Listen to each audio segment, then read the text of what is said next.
ஆதிமூல எழுத்து எல்லாம் என அறிய வைத்து ஆதி பகவன் என உரை வைத்து காய் தந்து கனி தந்து தேன் தந்து தேனின் சுவை தந்து நாதந்து பேச வைத்த முத்தான தமிழுக்கு எனது முதற் கோடி வணக்கங்கள் பல. நல்ல ஜோர ஒரு முறை கை தட்டுங்க. நடுவர்களே எவ்வளவு அழகா ரசிக்கிறாங்க, எவ்வளவு அற்புதமா கையை தட்டுறாங்க பாத்தீங்களா. பட்டுன்னா காஞ்சிபுரம், பட்டுன்னா காஞ்சிபுரம், திருச்சின்னா சமயபுரம், எஃபெக்டிவான ஆடியன்ஸ்னா அதுதான் சின்ன வத்தலாபுரம் ரசிகர் பெருமக்கள். நடுவர் அவர்களே எவ்வளவு அழகா ரசிக்கிறாங்க பாருங்க. என்ன பிரச்சனை இந்த 3 பேருக்கும்? இந்த 3 பேருக்கு என்ன பிரச்சனைங்க ஐயா? நான் கேக்குறேன். பாத்தீங்களா, இந்த பாருங்க தெரியாம போய் அங்க களி கிட்டிட்டு இருந்தாங்க. நல்ல 2 களி சாப்பிட்டு வந்து உட்கார்ந்துட்டு இருக்காரு அவரு. ஆமா நடுவர் அவர்களே, குடும்பத்தினுடைய மகிழ்ச்சிக்கு பெரிதும் காரணம் பெண்கள் தான். நடுவர் அவர்களே வந்து சொன்னாங்க, பெண்களை பத்தி அவ்வளவோ பேசிட்டு போனாங்களே. நான் பெண்கள் எல்லாம் பார்த்து கேட்கிறேன், நல்லா கேட்டுக்கோங்க. நமக்கு வரக்கூடிய புருஷன் இந்த என்ன சீரியல் நடுவர் அவர்களே, அது அருமையான ஒரு சீரியல், வானத்தை போல வர சின்ராசு மாதிரி மாப்பிள வந்தா எங்களுக்கு பிரச்சனை கிடையாது நடுவர்களே. ஆனா வரதெல்லாம் பாக்கியலட்சுமி வர கோபி மாதிரி வந்து அமைதி எங்களுக்கு. நாங்க என்ன பண்றது சொல்லுங்க. ஆனா ஒரே ஒரு விஷயம் சொல்ற நடுவர்களே, இறைவனிடம் மரம் வேண்டி வந்து பிறந்தால் அது ஆண் குழந்தை, அந்த இறைவனே வந்து பிறந்தால் அதுதான் பெண் குழந்தை. நடுவர்களே நான் இழுக்குது மைக்க இழுக்குது போய் ஃப்ரீயா விட.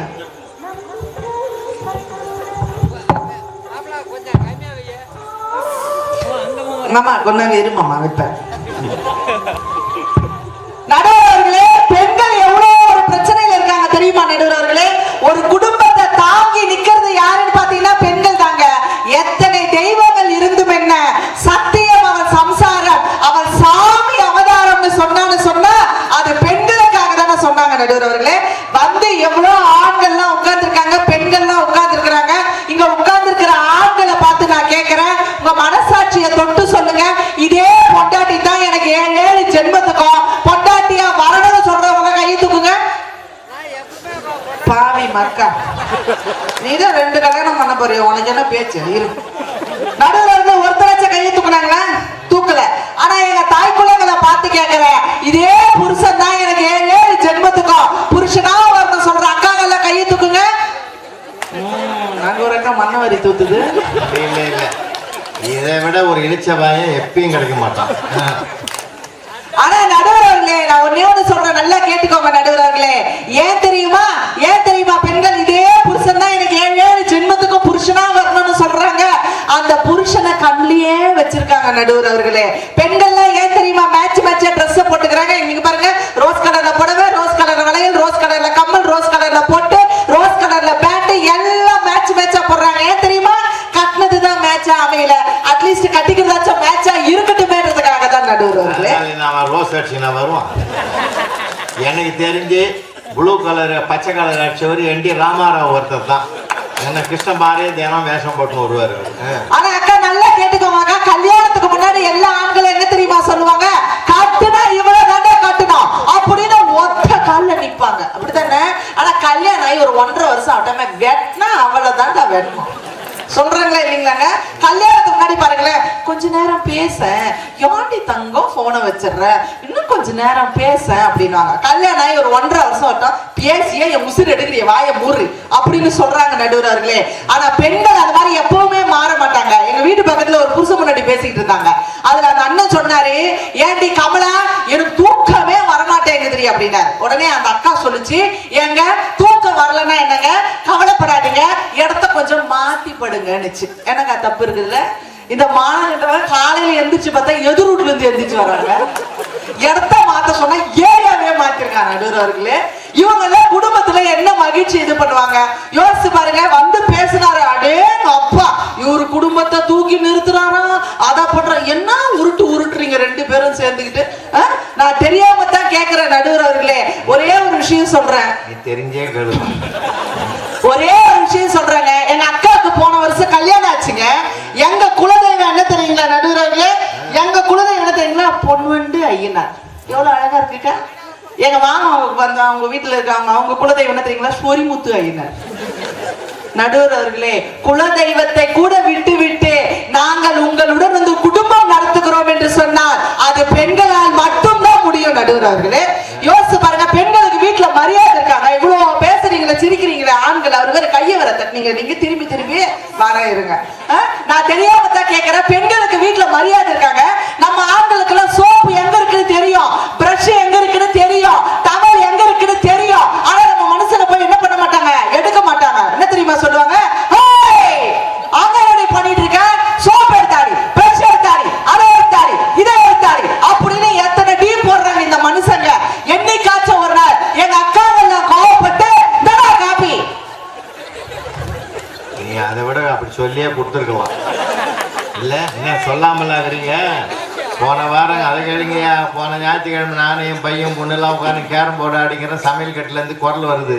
எங்க வீட்டம்மா சொல்லுது, சமையல் ரெடி ஆயிடுத்து ஏந்து வாங்கடான்ச்சு. எனக்கு ஒரு மாதிரியா இருந்தது. என்னையுமா உனக்கு மட்டும் தனியா சொல்றோமான்னா, ஜாடமாடியா சொல்றவங்க தான்மா நீங்க, என்ன நேரடியா சொல்ல மாட்டேங்கிறீங்களா? ஆனா நடுவர்களே, ஆனா பெண்கள் அப்படி கிடையாது நடுவர்களே. முன்னாடி பின்னாடி யோசிச்சு அவங்க கல்யாணம் பண்ணுவாங்க நடுவர்களே. ஏன் தெரியுமா, எங்க சொந்த பந்தங்களா நினைச்சு எனக்கு நிச்சயதார்த்தான கதையை சொல்லலாம்னு நினைக்கிறேன் நடுவர்களே. சொல்லாமா சொல்லுமா சொல்லாமா அதை பத்தி என்னதான் சொல்ல போகுது இந்த பொண்ணு தெரியலையேன்னு உட்கார்ந்து. நல்லா கேட்டுக்கோங்கக்கா, இன்னும் 200 பேர் பொண்ணு பார்க்க வந்தாங்க. பொண்ணு பார்க்க வந்தானா பொதுக்கூட்டத்துக்கு வந்தாங்க? உண்மையிலேக்கா 200 பேர் பொண்ணு பார்க்க வந்தாங்க. வந்தவங்க அத்தனை பேருக்கு என்ன ரொம்ப பிடிச்சு போச்சு. ஆனா எனக்கு யாரையுமே பிடிக்கலக்கா. எதுக்கு அவனை கேட்டுருக்கணும்? 200 வராத எங்க மாமா ஒருத்தர் வந்தார். வந்த உடனே அவருக்கு என்ன ரொம்ப பிடிச்சு போச்சு, எனக்கு அவரு ரொம்ப ரொம்ப பிடிச்சு போச்சு நடுவர் அவர்களே. மனுஷன் ஒரு போனை வாங்கி கொடுத்துட்டு ஃபாரினுக்கு போயாச்சுங்க. 1.5 மாசம் கழிச்சு எனக்கு போன் பண்ணாரு நடுவர் அவர்களே. தங்கம் ஆரம்பத்துல அப்படிதான் கூப்பிட்டான். சொல்லுமாமா அப்படின்னா, நான் ஒண்ணு கேட்டா நீ கோச்சிக்க மாட்டியா அப்படின்னாரு. கேளுமாமா அப்படின்னா, உன்னை 200 பேர் பொண்ணு பார்க்க வந்தான்னு கேள்விப்பட்டேன். என் செலக்குட்டி நீ யாரையுமே பிடிக்கலன்னு சொல்லிட்டியாமே, மாமா என்ன மட்டும் எப்படி உனக்கு பிடிச்சிச்சின்னார்.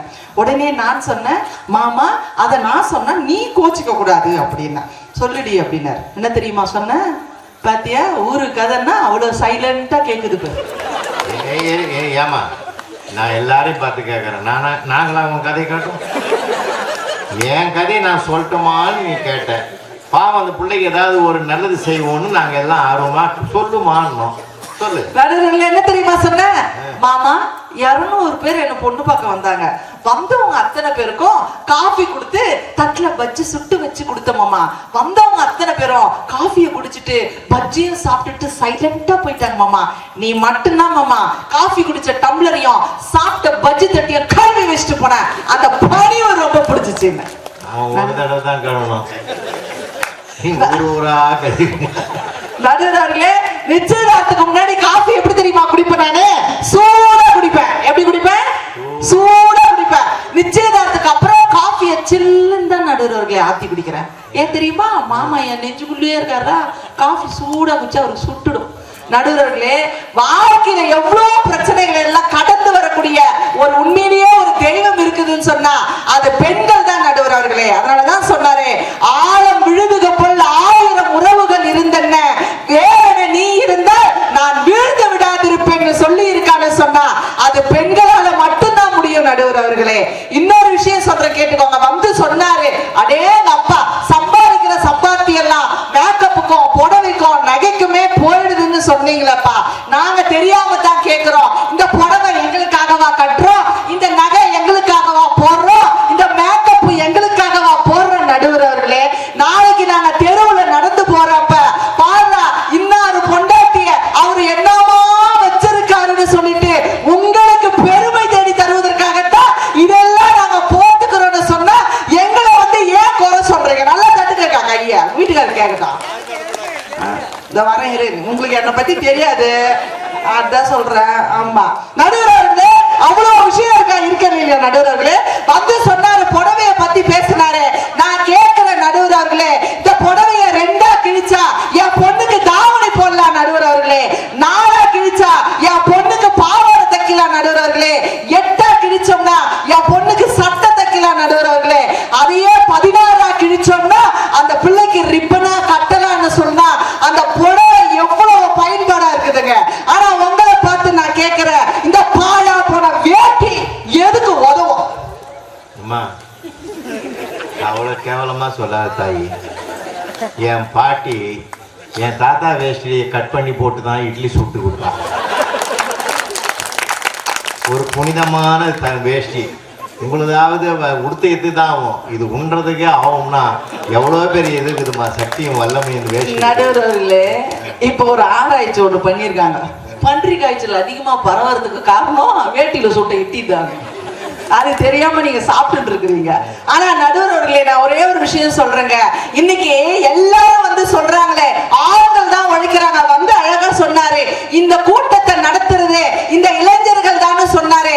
அந்த இளைஞர்களுக்கெல்லாம் அடிப்படையாக இருப்பது யார் தெரியுமா நடுவர்களே?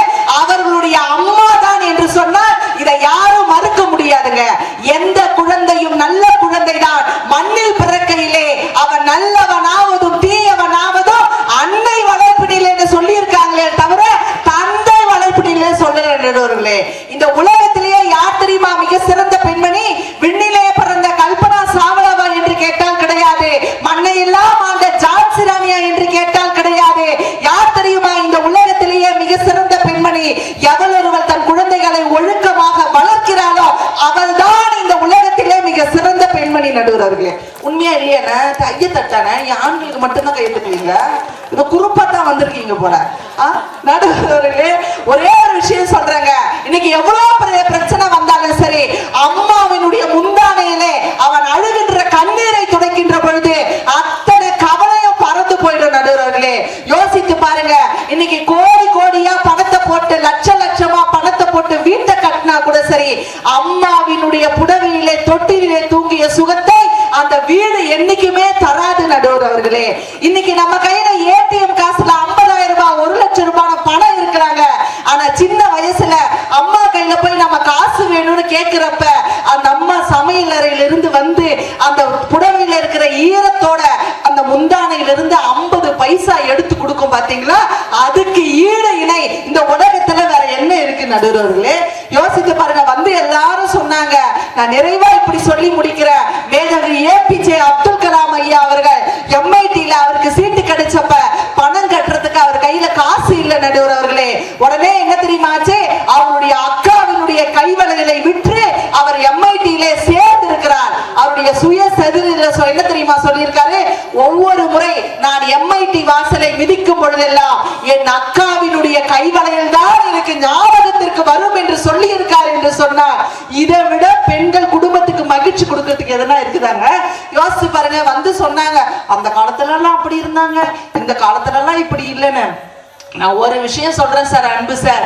வாசல்ல வந்தா அது அந்த காலம், வாட்ஸ்அப்ல வந்தா அது இந்த காலம். நடுவர்களே, நிலாவை காட்டி சோறு ஊட்டினது அந்த காலம், நிலாவுக்கே போயிட்டு வர்றதுதான் இந்த காலம். நடுவர்களே, ஜன்னலை திற காற்று வரட்டும்னு சொன்னது அந்த காலம், ஜன்னலை மூடு ஏசி வெளியில போயிட போதுன்னு சொன்னது இந்த காலம், படி தாண்டுனா அவ பத்தினி இல்லைன்னு சொன்னது அந்த காலம், படி தாண்டலன்னா இன்னைக்கு என் குடும்பமே பட்டினின்னு சொல்றதுதான் இந்த காலம் என்று சொன்னார். பெண்கள் தான் குடும்பத்தினுடைய மகிழ்ச்சிக்கு பெரிதும் பாடுபடுகிறார்கள். நிறைவா இப்படி சொல்லி முடிக்கிறேங்க. தாலிய வித்து கூட ஒரு தாய் தன் மகனையோ மகளையோ படிக்க வைக்கிறார். ஆனால் ஆண்கள் தாலிய வித்து கூட சர்பத்து கடையில் எத்தனை போய் கொடுக்குறாங்கன்னு சொன்னா இது குடும்பத்தினுடைய மகிழ்ச்சிக்கு ஆண்கள் நிச்சயமாக காரணமாக இருக்க முடியாது என்று சொல்லி வாய்ப்பளித்த நல்ல உள்ளங்களுக்கு நன்றி பாராட்டி விடைபெறுகின்றேன். நன்றி, வணக்கம். ரொம்ப அருமையா பேசியிருக்காங்க. ஒரு வீரத்தின் விளைநிலம் போல அந்த அம்மா அழகா போல்டா பேசியிருக்காங்க. யாருமே பதில் சொல்ல முடியாத அளவுக்கு பெரிய செய்திகள்லாம் நிறைய சொல்லி இருக்கிறாங்க.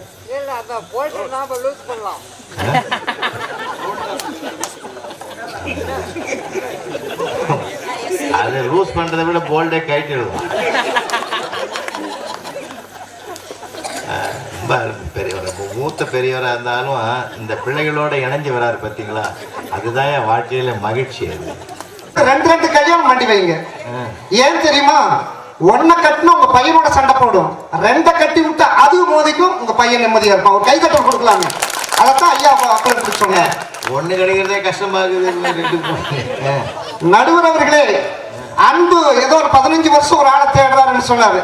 நான் 18 வருஷமா தமிழ்நாடு முழுக்க ஒரு ஆளை தேடிட்டு இருக்கேன், கிடைக்க மாட்டேங்கிறான் படவ ராஸ்கல். அவன் யார் தெரியுங்களா? இந்த பொம்பளைகளுக்கெல்லாம் நைட்டி கண்டுபிடிச்ச படவ ராஸ்கல். நைட்ல போட்டா நைட்டி, பகல போட்டா பகல் டீயா? என் பொண்டாட்டி பேர் ருக்குமணின்னு பேருங்க. நைட்ல நைட்டின்னு போடுறான், நைட்ல எந்திரிச்சு பார்த்தா இங்கிலீஷ் படத்துல வர பேய் மாதிரி இருக்கிறான். வெக்கத்தை விட்டு சொல்றேங்க, எங்க அம்மாவுக்கு 97 வயசு. முந்தா நாள் கூப்பிச்சுட்டே தங்கி வாடா. என்னம்மா உனக்கு பொண்டாட்டி பெருசா அம்மா பெருசா இருந்துச்சு? அம்மா தாமா பெரியவங்க அப்படின்னு உன் பொண்டாட்டிக்கு நைட்டி வாங்கி தந்த மாதிரி எனக்கு ஒரு நைட்டி வாங்கி போடுறாருச்சு. என்ன கலர்ல? சிவப்பு கலர்ல. 97 வயசுல எங்க அம்மா சிவப்பு கலர் நைட்டி போட்டு சமையல் கட்டுல காய்கறி அறுத்துட்டு இருக்குது. கேஸ் சிலிண்டர் கொண்டு வந்து சிலிண்டர் இறக்கி வச்சுட்டு எம்டி சிலிண்டர் எங்க அம்மா தூக்கிட்டு போயிட்டாங்க. நடுவர் அவர்களே, இப்ப எத்தனை மணிக்கு நான் போனாலும் சரிங்க, உடுமலைப்பேட்டை சொந்த ஊர், இந்த பட்டிமன்றம் முடிச்சுட்டு நிறைவு செய்துட்டு நேரா தருமபுரி போய் சேலம் போய் உடுமலைப்பேட்டை போவேன். என் நேரம் போனாலும் என் மனைவி வாசல்ல நின்று என்ன என் வருகைக்காக பார்த்துட்டே இருப்பா. என்ன பாடுவா தெரியுங்களா?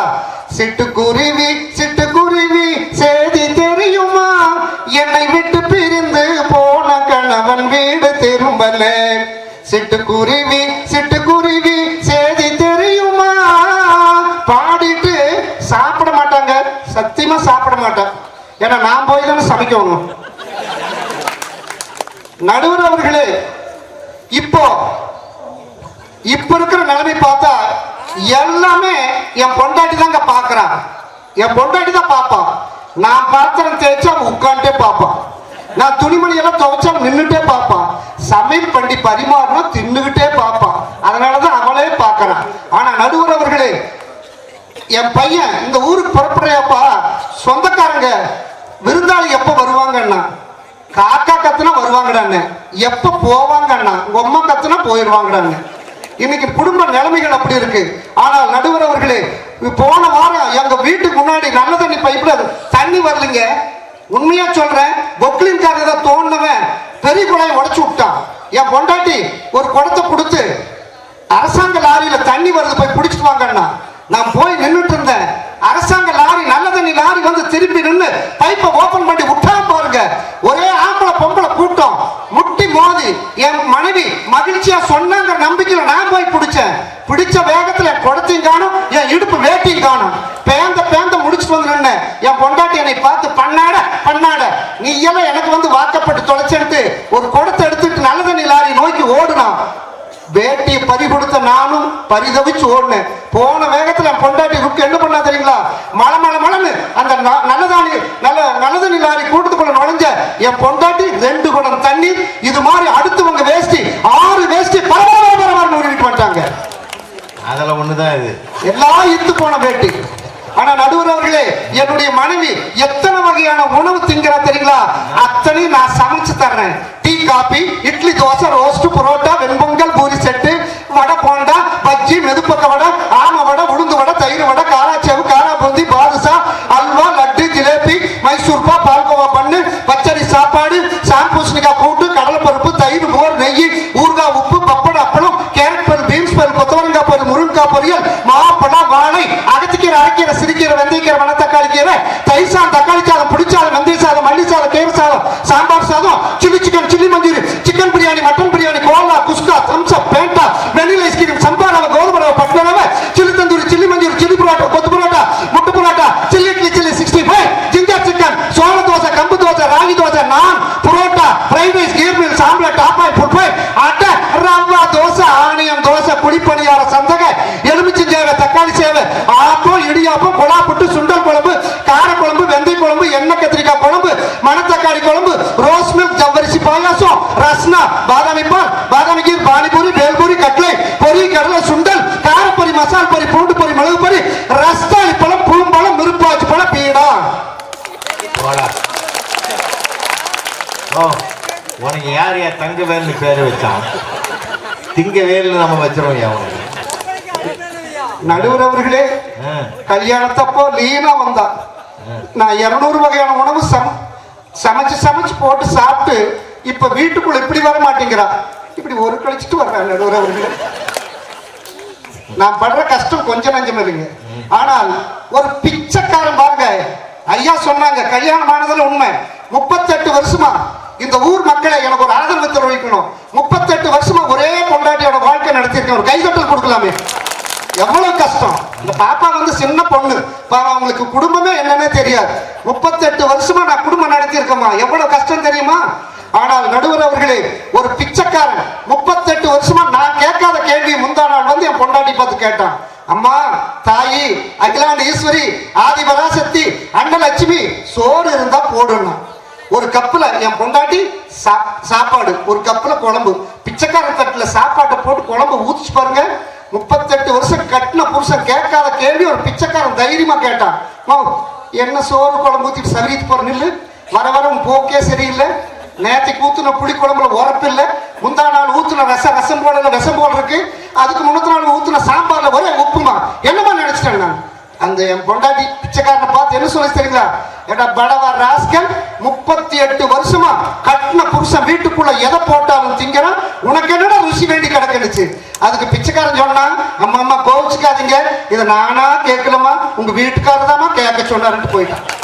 எவ்வளவு கொடுமை இருந்தா பிச்சைக்கார மூலமா தூது வரும். ஆனால் நடுவர் அவர்களே, எங்கே மகிழ்ச்சி. புராணத்தை பத்தி அந்த பாப்பா பேசுறாங்க, நான் ஏத்துக்கிறேன். அதாவது அந்த பாட்டுல வரும், புருஷன் உயிரை மீட்டு தந்தவ பொண்ணுதான், போற பொழுது அங்கே நில்லன்னு சொன்னவ பொண்ணுதான், அரசன் நடுங்க நீதி சொன்னவ பொண்ணுதான், அவங்க ஆஸ்தி கணக்கு சொன்னால் கற்பு ஒண்ணுதான். அந்த பாட்டுல அப்படி வரும். ஆனால் அதெல்லாம் ஏத்துக்கிறது அந்த காலம். ஆனா ஒரு பொண்ணு ஒண்ணு நான் பார்த்தேன், சென்டிமீட்டர் சிரிக்க சொல்லி கேட்டேன். அவ சிரிச்ச சிரிப்பில 100 பேர் செத்து போயிட்டான். பாப்பு பாப்புன்னு அதுல சந்து ஊதுவான். யார் அந்த 101 பேர்?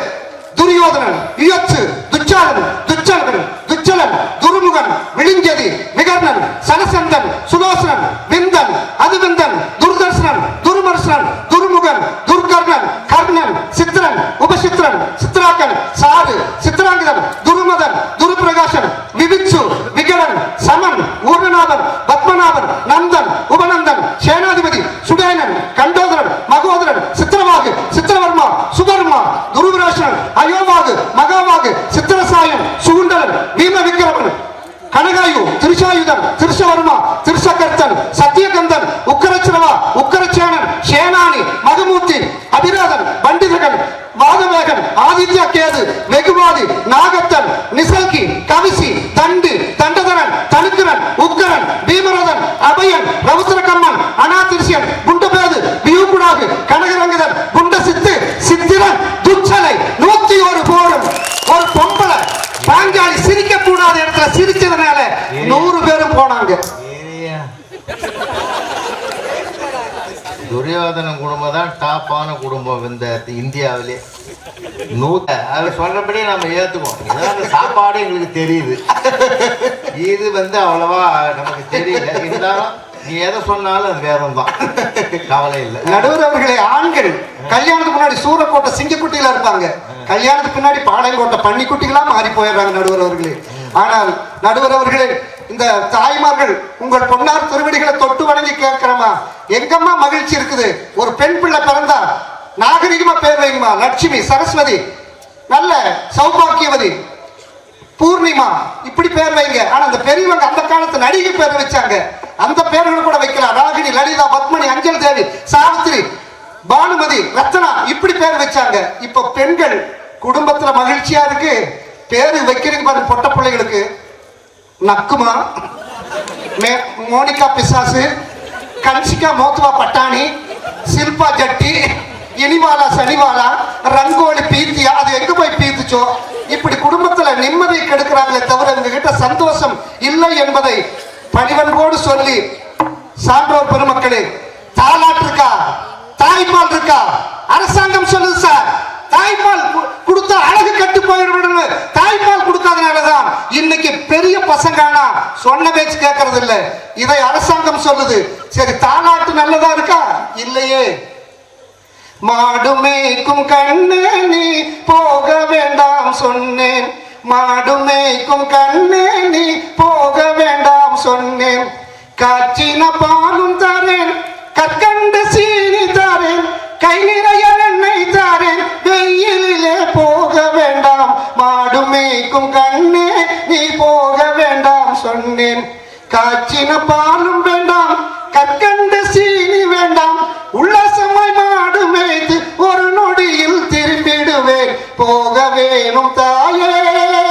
தடை சொல்லாத நீயே. யமுனா நதிக்கரையில் எப்பொழுதும் கல்வர் பயம், கல்வர் வந்து உனை அடித்தால் கலங்கிடுவாய் கண்மணியே. மாடு மேய்க்கும் கண்ணே நீ போக வேண்டாம் சொன்னேன். கல்வனுக்கு கல்வன் உண்டோ கண்டதுண்டோ சொல்லும் அம்மா, கல்வன் வந்து என்னை அடித்தால் கண்ட துண்டம் செய்திடுவேன். போக வேணும் தாயே தடை சொல்லாத நீயே. ஒரு கைதட்டல் கொடுக்கலாமே. நிறைவாக முத்தாய்ப்பாக ரத்தன சுருக்கமாக சொல்லி முடிக்கிறேன். திருமணம்ங்கிறது 10 பொருத்தம், 9 கிரகப்படம் ஒன்று சேர வேண்டும். 8 திசையிலிருந்து வந்திருக்கிறவங்க மண்டபத்தில் ஆசி கூறணும். 7 சுரங்கள் இசைக்கப்படணும். 6 சுவை விருந்து படைக்கணும். பஞ்சபூதங்களை சாட்சியா கொண்டு அறம் பொருள் இன்பம் வீடு என்ற 4ஐயும் வேதமா கொண்டு 3 முடிச்சிட்டு இரு மனதாக இருப்பவர்கள் ஒரு மனதாகி வாழ்வதுதான் திருமண வைபோகம். ஆனால் அந்த திருமண வைபோகத்திற்கு பின்பு உலக தத்துவம் என்ன தெரியுமா? பெரியோர்களே தெரிஞ்சுக்கங்க. மனைவியை தான் விவாகரத்து செய்ய முடியும், பெத்த தாயை விவாகரத்து செய்ய முடியாது. ஏனென்றால் இல்லத்துக்கு பெயரோ அன்னை இல்லம், அன்னை இருப்பதோ அனாதை இல்லமா. இந்த மகன்கார திருமணத்துக்கு பின்பு மனைவி மகிழ்ச்சியை கெடுக்கிறனால அனாதை இல்லத்துல கொண்டு போய் விடுகின்ற காட்சி இருக்கின்ற காரணத்தால் இந்த உலகம் உள்ள வரை குடும்பத்தினுடைய மகிழ்ச்சிக்கு அரும்பாடுபடுறவன் கட்ட வண்டி ஓட்டுறான், விமானத்தை ஓட்டுகிறான், ரயிலை ஓட்டுகிறான். பொக்கிலின இந்த பொம்பளை ஓட்ட சொல்லுங்க பார்க்கலாம், முடியவே முடியாது. வேற ஏதாவது பஸ் ஆட்டோ கூட ஓட்டிடுவாங்க, பொக்கிலின் ஓட்டவே முடியாது. அப்படி ஹார்ட் ஒர்க் செய்து குடும்பத்தை மகிழ்ச்சியாக வைப்பவன் ஆண்கள் தான் என்று சொல்லி இவர்கள் புருஷன் வீட்டில் வாழ போற பொண்ணே தங்கிச்சி கண்ணே சில புத்திமதிக சொல்லுடன் கேளு முன்னே. மாமனாரை மாமியாலை மதிக்கணும், உன்னை மாலையிட்ட கணவனையே துதிக்கணும். ஜாம கோழி கூகையிலே விழிக்கணும். காலையில 4 மணிக்கு சத்தியமா கேட்கிறேன், 4 மணிக்கு எந்திருக்கிற பொம்பளை கை தூக்கி பார்க்கலாம், ஒருத்தர் இருக்க மாட்டாங்க. ஜாம கோழி கூகையிலே விழிக்கணும். எங்க வீட்டுல குளிச்சு என் சம்சாரம் 4 மணிக்கு எந்திரிப்பாயா? சரிங்க, ஏந்தி என்னை எழுப்பிட்டு அவ பட்டுக்குவா.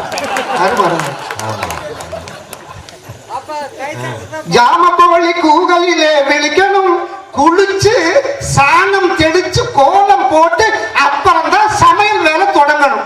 ஆனால் இன்னைக்கு நாட்டில் இருக்கிற நிலைமை கைகால கழுவிட்டு அப்படியே போய் அடுப்பாங்கரையும் அன்னலட்சுமியான பாத்திரங்களை தொடராங்க. அதனாலதான் குடும்பங்கள சோதனை என்பதை ஒரு ஆராய்ச்சி சொல்லுகின்ற காரணத்தால் இனிமேல் ஜாமக்கோழி கூவையில விழிக்கணும், குளிச்சு சாணம் தெளிச்சு கோலம் போட்டு அப்புறம் தான் சமையல் கட்டுல போய் அந்த அடுப்பாங்கரை தொடரும் என்ற கருத்தை இனிமேலாவது நீங்கள் கடைபிடிக்க வேண்டும் என்று சொல்லி இந்த அருமையான வாய்ப்பு நல்கிய நடுவர் உள்ளிட்ட அத்துணை அன்பு நெஞ்சங்களுடைய பொன்னார் திருவடிகளுக்கு எனது பணிவான கனிவான வணக்க மலர்களை காணிக்கையாக்கி சமர்ப்பித்து தொல்காப்பியங்களில் இருக்கின்ற நற்கருத்துக்களை எடுத்து போற்றுவேன். சங்கத்தமிழால் சாடுவேன், பைந்தமிழால் பகிர்வேன், இயற்தமிழால் இயம்புவேன், நற்றமிழால் நவிழ்வேன், முத்தமிழால் மொழிவேன், செந்தமிழால் செப்புவேன், அடைமொழியால் எல்லோரும் அன்போடு பார்க்கின்றேன், அன்னை மொழியால் அன்பை வெளிச்செலுத்துவேன், வண்ணத்தமிழால் வரவேற்பேன், கன்னித்தமிழால் கடமை ஆற்றுவேன், அருந்தமிழால் ஆற்றலை பெருக்குவேன், தெய்வத்தமிழால்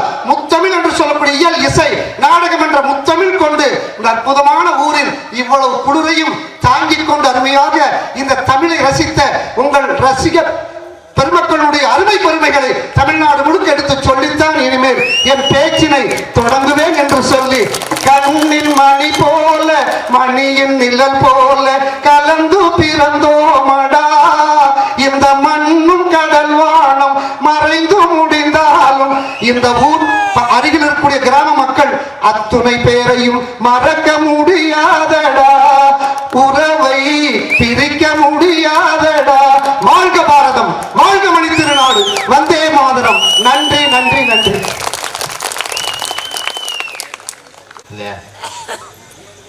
நிறைய மனசுல இந்த வயசுல மனப்பாடமா நிக்குதுன்னா அந்த வீட்டம்மா இவரை எவ்வளவு பாதுகாப்பா வச்சிருக்குதுன்னு அர்த்தம் இல்ல.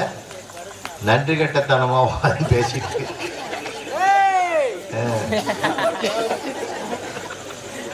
அவர் கூட்டாளியோ இருக்கலாம். நிறைவாக பேராசிரியர் திலகவதி வாங்கம்மா. பாருங்க.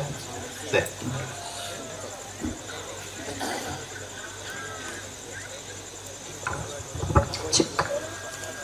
வள்ளுவன் பாட்டிலே பிறந்து வைகை ஏட்டிலே தவழ்ந்து கம்பனின் காதலியாய் நடந்து கண்ணதாசனின் கவி மழையில் நடந்து மண்ணுக்குள் மழையாய் கல்லுக்குள் சிலையாய் எனக்குள் நீயாய் உனக்குள் நானாய் இருக்கும் தமிழை உன்னை வணங்குகிறேன். நல்லா கை தட்டுங்கக்கா. முடியலன்னா நல்லா முன்னாடி இருக்காங்க முதுகையாவது தட்டுங்க. எங்க எவ்வளவுக்கு எவ்வளவு நீங்க கை தட்டுறீங்களோ அந்த அளவுக்கு உங்களுக்கு ஆயுள் கூட, உங்களுக்கு முடி வளரும். நல்லா கை தட்டுங்கக்கா. அதுங்களாரையுமா முடி வளரும். இன்னும் 2-3 மாசம் கை தட்டுக்கா. 3 பேரும் வந்தாங்க. நடுவர் அவர்களே, சதாசிவம் ஐயா வந்து பேசினாரு. அவர் சாதா சிவமா இருந்தவரை சதா சர்வகாலமும் சாதனை செய்யற சிவமா மாத்துனது எங்க அக்கா தாங்க. ஆமா, அடுத்தது வந்தாரு அவங்க அன்பு அண்ணன். ஊரெல்லாம் வம்பு பேசிட்டு திரிய வேண்டியது, வீட்டுல அக்காட்ட உதவானாலும் திருந்துறது இல்ல. அவருக்கு பேரு அன்புன்னு பேர் வச்சிருக்கிறது பதிலா வம்புன்னு பேர் வச்சிருந்திருக்கலாம். இந்த வீடியோ காப்பி ஒண்ணு கொடுத்தாங்க. அடுத்து இப்ப அண்ணன் பேசிட்டு போனாங்க. தங்கவேல் அண்ணன் அவங்க வீடு, அவரு முன்னாடி ஏதோ சர்வரா வேலை பார்த்தாரு போல இருக்கு ஹோட்டல்ல. அக்கா 101 பேரையும் நல்லா தினமும் மனப்பாட பகுதியா சொல்ல வச்சு வீட்டுல இவர் தொல்லை தாங்க முடியாம படிக்க வச்சிருக்குங்க ஐயா. தகர வேளா இருந்தவரை தங்க வேளா மாத்தி இங்க கொண்டு வந்து பேச வச்சா இப்படி நன்றி கேட்டத்தனமா பேசிட்டு இருக்கிறாரு. எப்போதுமே நீங்க பெண்களை குறை சொல்றீங்களே, நாங்க ஒண்ணு கேக்குறோம். உங்களுக்கு தான் நாங்க அண்ணன் தம்பியை பிரிக்கிறோம், உங்க அம்மாவை பிரிக்கிறோம், அப்பாவை பிரிக்கிறோம். அப்புறம் எதுக்கு 18 வயசு ஆனோடனே ஏமா நீ தனியாவே கஷ்டப்படுற, உனக்கு ஏமா அந்த வயசுல இவ்வளவு கஷ்டம்னு சொல்லிட்டு ஏன் ஜாதகத்தை தூக்கிட்டு நாகர்கோயில்ல பொண்ணு இருக்கா, நாட்டரசங்கோட்டையில பொண்ணு இருக்கா, வெள்ளாம்பட்டியில பொண்ணு இருக்கா, சின்னபத்தலாபுரத்துல பொண்ணு இருக்கான்னு ஏன் அலையிறீங்க? ஏன்னா உங்களுக்கு தெரியுங்க, கல்யாணம் ஆனாதான் உங்களுக்கு மதிப்பு. கணவர், புருஷர், மணமானவர், குடும்பஸ்தர், இத்தனை எங்களாலதான் வருதுன்றது உங்களுக்கு தெரிஞ்சதுனாலதான் உங்களுக்கு கல்யாணம்ன்றதே தேவைப்படுது. ஏன் தெரியுமா பெண்கள் எல்லாம் தாரோம்னு சொல்றோம்.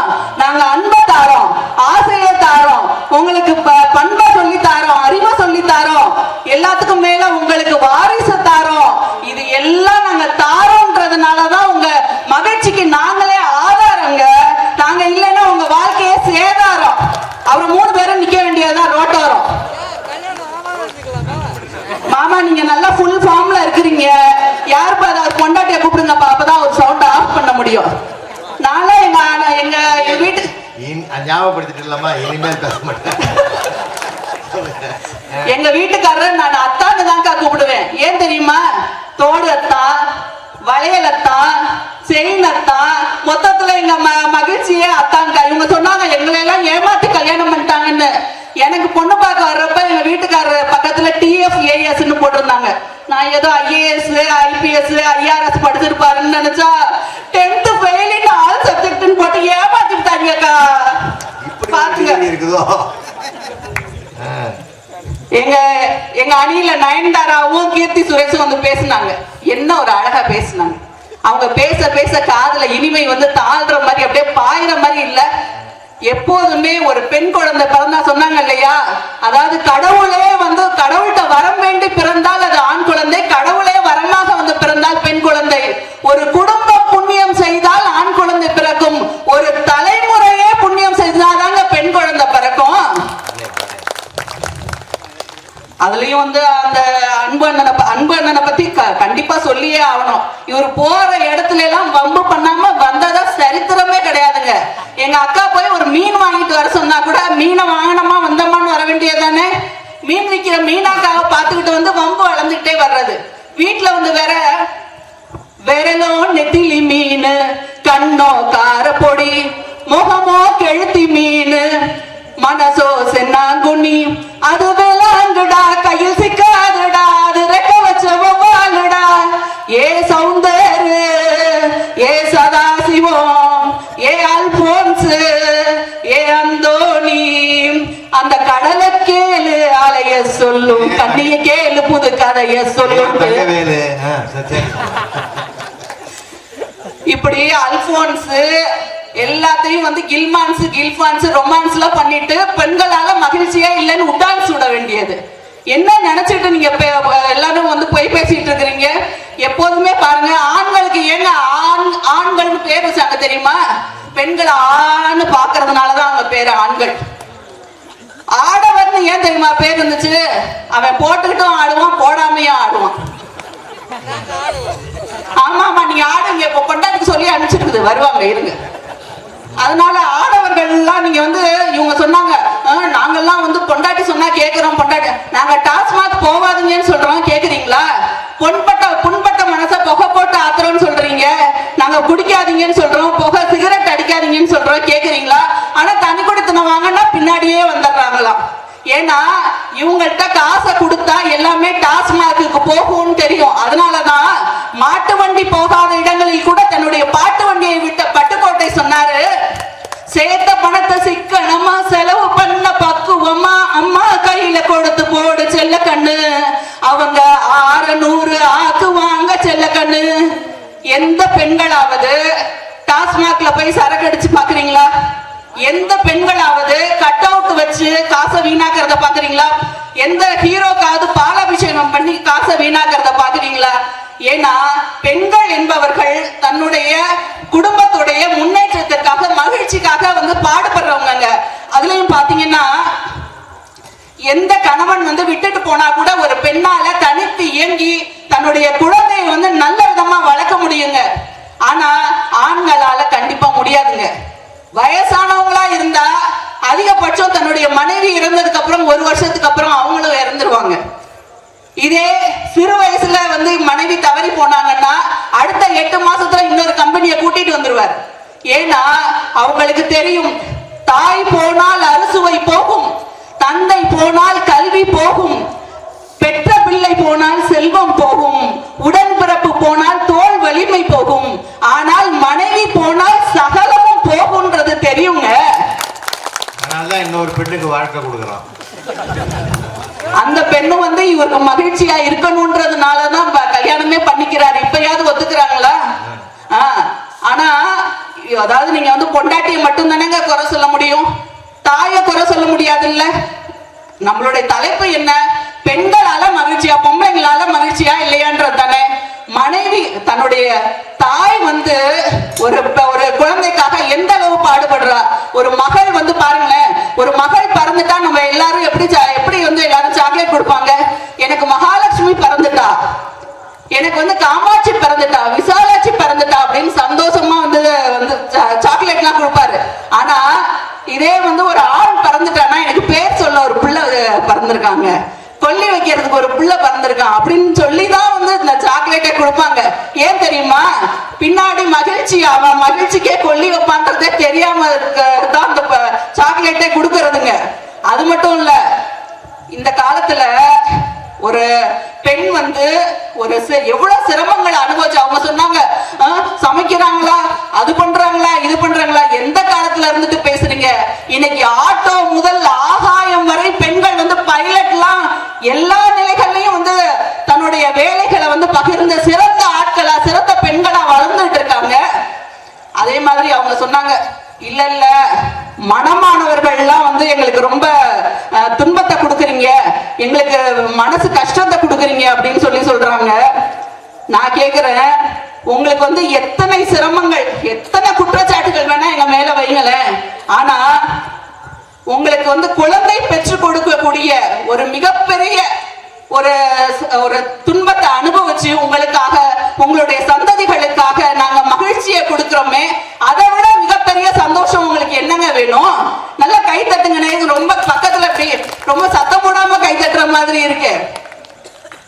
அததான் வந்து கண்ணதாசன் ரொம்ப அழகா சொன்னாரு, தை மாத மேகம் என தள்ளாடும் பூங்கொடியே, கையோடு நீ இணைந்தால் கற்பனைகள் ஊறுமடி, பொங்கு தடந்தோளில் புல்லரித்து வீழ்ந்து விட்டால் தங்கு தடையில்லாமல் தமிழ் பாடல் தோன்றுமடி, வாழை தொடையிரண்டில் வசமிழந்து வீழ்ந்து விட்டால் ஏழையாகி போனேன் என்னதான் விந்தையடி, செவ்வாயில் 1 நிமிடம் தேனூர பாய்ந்து விட்டால் தெவ்வாதி தேவர்க்கும் தேனூர இன்பமடி, தொட்டிலே பேரன்மார் தூங்குகிற வயதிலும் தட்டினிலே நீ சொன்ன கதைதானே கேட்குதடின்னு சொன்னாரு கண்ணதாசன். அந்த அளவிற்கு உங்களுக்கு மகிழ்ச்சியையும் கொடுத்து உங்களுடைய துன்பங்கள்ல உங்களுடைய குல தெய்வத்தை கூட எங்க குல தெய்வமா நினைச்சுக்கிட்டு உங்க குடும்பத்துக்காகவே நாங்க எங்களுடைய ஆசைகள் கனவுகள் எல்லாத்தையும் திறந்து உங்க பின்னாடியே வர்றோமே, அதை விட உங்களுக்கு என்னங்க பெரிய மகிழ்ச்சி வேணும்ன்றது. அதே மாதிரி நிறைவா ஒரே ஒரு செய்தியை சொல்றேன். அந்த பிள்ளை பெத்துக்கிறப்ப எல்லாரும் நீங்க சொல்லலாம் அது வந்து ரொம்ப எளிமையான விஷயம், 10 மாசம் தான் நீங்க பெத்துக்கிறீங்க, நீங்க வந்து சுமக்குறீங்க, 10 மாசத்துக்கு அப்புறம் நாங்கள்ல சுமக்கிறோம் அப்படின்னு சொல்லிட்டு நல்லா கேட்டுக்கங்க. ஒரு மனிதனுடைய அதிகபட்ச பொறுக்கக்கூடிய வலி அளவு 45 டெல்லு தாங்க. அதாவது 45 டெல்லுனா என்னன்னா, தன்னுடைய உடம்பு முழுவதும் உள்ள எலும்புகள் நொறுக்கப்பட்டு உடைக்கப்பட்டுச்சுன்னா அந்த எந்த அளவிற்கு வலி வருமோ அதுதான் அந்த 45 டெல்லுன்றது. ஆனா ஒவ்வொரு பெண்ணும் தன்னுடைய பிரசவத்திற்காக 57 டெல் வலிகளை வந்து அவ தன்னகத்தை வந்து தன்னுடைய வலியை பொறுத்துக்கிட்டு உங்களுக்காக உங்களுடைய சந்ததிகள் எல்லாம் பெற்று தந்து மகிழ்ச்சியை கொடுக்கிறானா, இதை விட என்னங்க பெரிய சந்தோஷம் வரணும். சுவாமி விவேகானந்தர்கிட்ட போய் ஒரு இளைஞன் கேட்டானா, நிறைவா இதை சொல்லி முடிக்கிறாங்க. சுவாமி விவேகானந்தர்கிட்ட போய் கேட்டானா, ஐயா நானும் என்னுடைய மனைவியும் சேர்ந்துதான் குழந்தை பிறக்கிறதுக்கு நாங்க வந்து காரணமா இருக்கோம், பங்கு எங்க 2 பேருக்குமே பங்கு இருக்கு, ஆனா ஏன் தாயை மட்டும் உயர்வா சொல்றீங்க அப்படின்னு சொல்லி கேட்டானா. அதற்கு சுவாமி விவேகானந்தர் சொன்னாரா, நீ வந்து ஒரு 2 கிலோ கல்ல எடுத்துடுவான்னு சொல்லிட்டு சிஷியன்கிட்ட சொன்னாராம். 2 கிலோ கல்ல இவன் வயிற்றுல கட்டி விடுன்னு சொன்னாராம். 10 நாள் கழிச்சு வந்து அந்த இளைஞர் சொன்னாரா, சுவாமி சாமி என்னால முடியல, 2 கிலோ கல்ல வச்சுட்டு என்னால என்ன பண்றதுன்னே தெரியல, நிக்க முடியல, நடக்க முடியல, இந்த சைடு திரும்பி படுக்க முடியல, அந்த சைடு திரும்பி படுக்க முடியல, நான் நினைச்சதை சாப்பிட முடியல, இதெல்லாம் எனக்கு சிரமமா இருக்கு, இதை முதல்ல அவுத்து விடுங்கன்னு சொன்னானா. ஆனா ஒவ்வொரு பெண்ணும் பல கிலோவை வந்து தன்னுடைய வயிற்றுல சுமந்துக்கிட்டு உங்களுடைய சந்ததிகளை பெருகி நிறைய உங்களுக்கு மகிழ்ச்சிகளை தந்துட்டு இருக்காங்க என்பதை இந்த நேரத்திலே சொல்லிக்கொண்டு, எண்கள் இல்லாமல் கூட கணிதம் எழுத முடியும், ஆனால் பெண்கள் இல்லாமல் இந்த உலகத்தில் மகிழ்ச்சியை தரவே முடியாது என்பதை இந்த நேரத்திலே சொல்லிக்கொண்டு வாய்ப்பளித்த அனைத்து உள்ளங்களுக்கும் நன்றி பாராட்டி இடம் சார்கின்றேன். நன்றி, வணக்கம். ரொம்ப அருமையான ஒரு நிறைவு பேச்சு. ஒரு தாயை பற்றி சொல்லி 10 மாதம் அவள், அதனால்தான் தாய்க்கு எல்லா மதங்களும் ஏற்றுக்கொள்ளுகிற ஒரே தெய்வம் தாய் என்ற தெய்வம் தான். பைபிளும் ஏற்றுக்குது, குரானும் ஏற்றுக்குது, நம்ம பகவத்கீதையும் ஏற்றுக்கிற ஒரே பொதுமை தாய்க்கு கிடைத்திருக்கிற உயரிய உலக மரியாதை. அதனால்தான் தாயை தெய்வம்னு சொல்றதுக்கு என்ன காரணம்னா, நாம கும்பிடுற சாமியும் கருவறையில தான் இருக்குது, நம்ம தாய்க்குள்ளும் ஒரு கர்ப்ப கிரகமே இருக்குது, இதுவும் கருவறை அதுவும் கருவறை. அதனால்தான் எல்லா இடங்களிலும் தெய்வம் வர முடியாது என்பதனால்தான் தாயை படைத்திருக்கிறான்னு பெருமானார் நபிகள் நாயகம் சொல்லுகிற வேத கருத்தையும் நான் இங்கே நினைவுபடுத்துறேன். அற்புதமான நிகழ்ச்சி, அருமையா பேசினாங்க.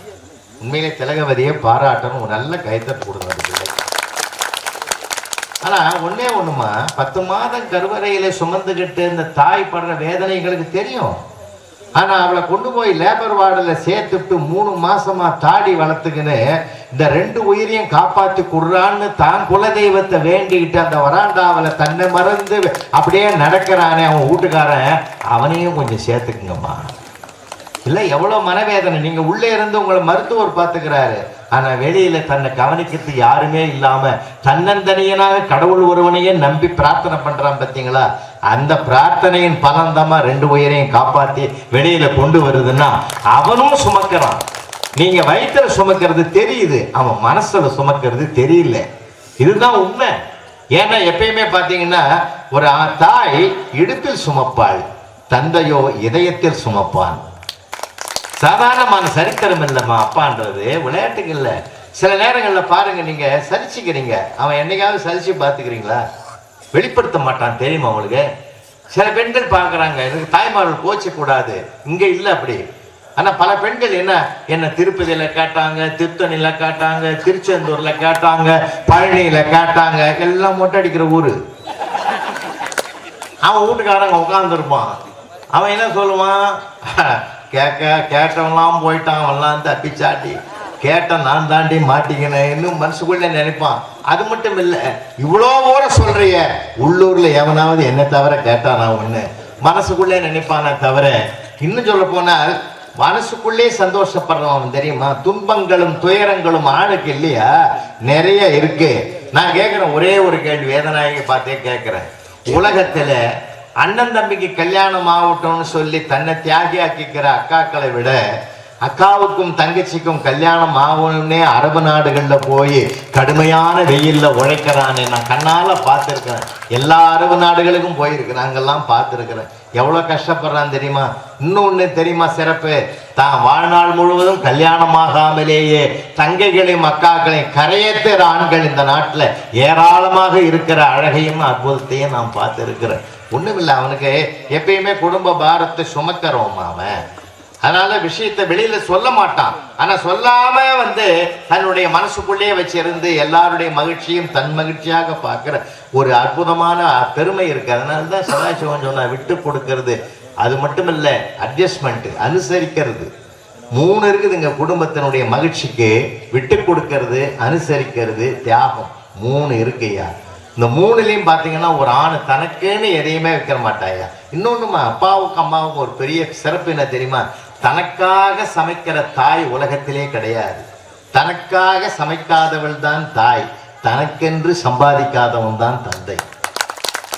அவன் தனக்குன்னு சம்பாதிச்ச வரலாறு கிடையாது. என் பிள்ளைக்கு வரணும், என் பிள்ளை கிடையாறணும், அவன் செய்யணும், என் பொண்ணு முன்னேறணும். என் நண்பர், அருமை நண்பர் கோவிந்தன், இங்கே வந்திருக்கிற மேச்சையிலிருந்து வந்திருக்கிற கோவிந்தராஜர், அவருடைய மகள் ஒரு இசை கலையிலே வல்லுநராக வர வேண்டும் என்று அவர் அவ்வளவோ செலவு பண்ணி அந்த பிள்ளையை முன்னேற்றத்துக்காக தன்னை அர்ப்பணித்துக் கொண்டிருக்கிற அற்புதத்தை நான் குடும்பத்தோட நேர்ல பார்த்தவன் நான்.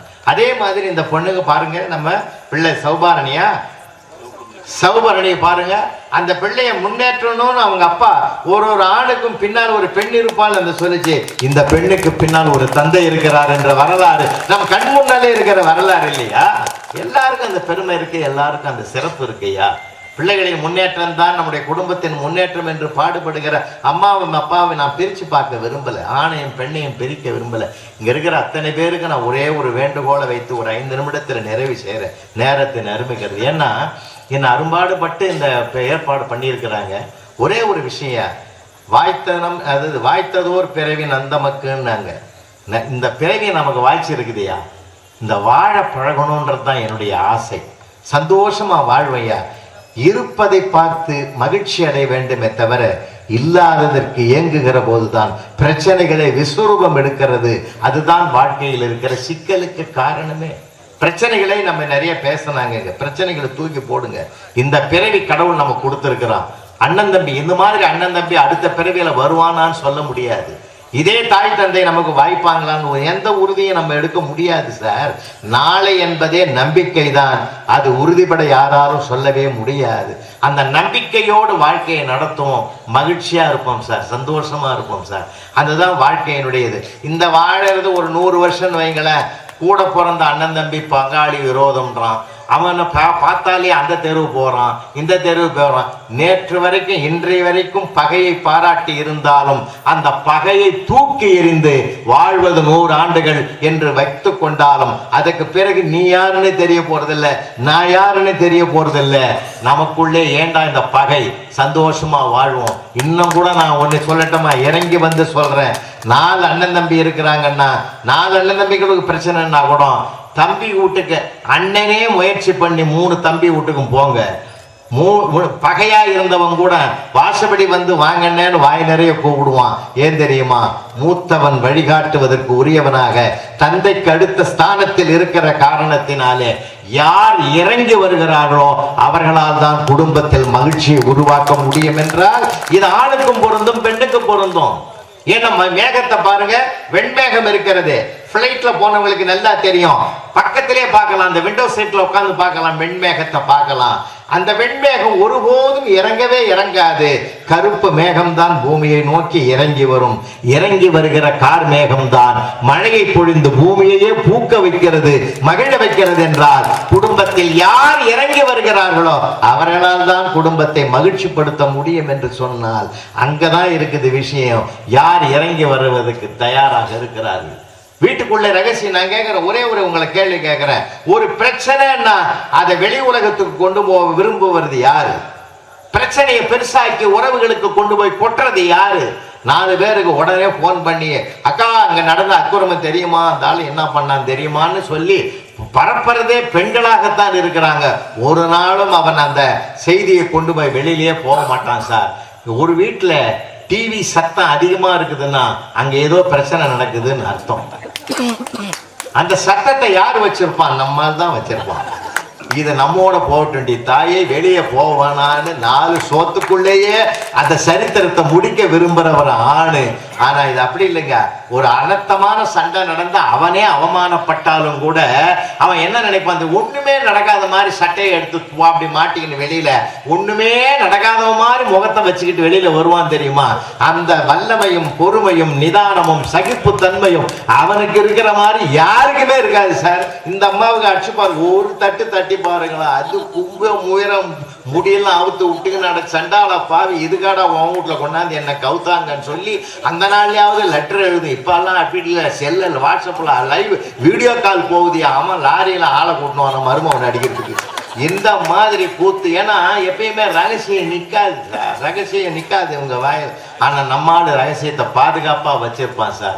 அப்ப பொறுமை, நிதானம், சகிப்புத்தன்மை, வீட்டை அந்த சிறுமையை கூட பெருமையாக பார்க்கறது, அவமானத்தை கூட வெகுமானமாக பார்த்து பழக போனவன் ஆணாகத்தான் இருக்கக்கூடிய நிலைமையை பார்க்கிற போது இன்னொன்னு அடுத்தவனுக்கு கொடுக்கணும். நீங்க சொன்னாரு அவரு பிச்சைக்காரன் சொன்னாரு, இந்த மாதிரி அவர் தான் கேட்க சொன்னாருன்னு. இப்ப இருக்கிற பிச்சைக்காரன் கூட தெளிவா இருக்கிறான் சார். அன்னைக்கு போய் ஒரு வீட்டுல கேட்கறான், அம்மா தாயே அன்னபூர்ணி பிச்சை போடுமா.